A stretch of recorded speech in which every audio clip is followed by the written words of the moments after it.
Hello, welcome to the workshop. Thank you for stopping by. I thought it'd be really interesting to dig out a few of my projects and just talk about them a little bit. Some old, some new. It'll all be good just to go through it from time to time. And here is one of my favourites. It's the mini arcade cabinet. Like most of my projects, they're all built from scrap and other bits and bobs that have been found and foraged along the way. And this one is no exception. It's actually made from an old IKEA drawer, a wooden drawer that used to hold CDs, and we had drawers and drawers of these discs. And when we got rid of them, we had all these empty CD drawers just kicking around. And I don't know how I found out, but the width of a USB NES controller, like you're seeing here, is the exact same width as a CD case. So the controller fits really snugly, nice and snug in the drawer. So I thought, what could I make? What could I use this? What could I build this around? And I thought of the idea of building a little cabinet. So you can see I've started to cut things out, cut the drawer out to shape it into a cabinet shape. The next problem I had was the screen.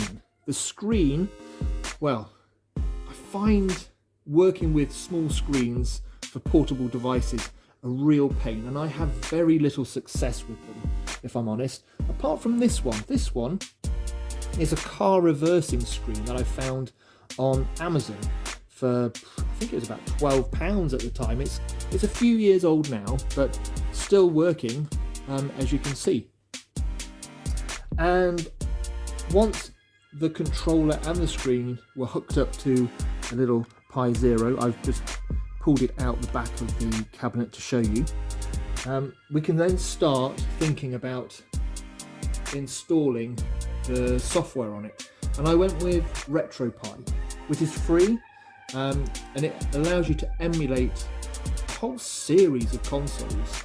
And once you upload the ROMs onto the system, you can then start playing them. And it plays really well on this screen. The resolution isn't brilliant, but it's perfect for these old classic games that you can see here.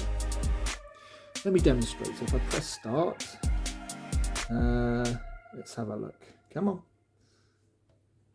There we go. Okay. I am terrible when playing these on camera. Okay, there we go. So here we go. Up we go. So on and so forth. Yeah, you get the idea. It actually plays really well and doesn't look too bad considering the resolution of the screen. To enhance the look of the cabinet, once I had it working, to enhance the look of the cabinet, I just decided to 3D print some edging around it to house it in. To house it better, and I think it actually looks quite neat considering I only had gold available at the time. Gave it a little name across the top, Rocket Games.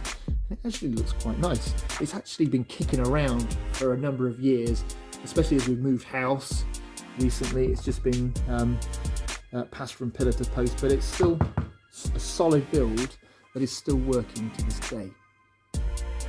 Even better though, if I turn out the lights,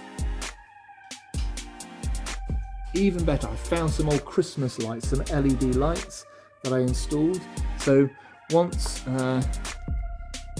turn those on, it actually lights up really well. I kind of like it. And having 3D printed some coin slots for the front and moved some of the LEDs behind them, they actually light up and really add to the piece. So yeah, this is my very old but one of my favourite builds, the mini arcade machine. And what I'll do, if you fancy building your own or want to learn more about how I made this, I literally made it on the kitchen table in my old house. So you don't need any special equipment or workbench or whatever to build something like this. You can build it anywhere really. But what I'll do, I'll pop a link in the bottom, in the description below at the bottom of the video somewhere, and you can see the process I followed in which to make it. But yeah, that is the mini arcade cabinet built from scrap. Okay, thanks for tuning in, and yeah, I wonder what project I'll talk about next. We'll see, but I'll see you later. Take care. Bye bye.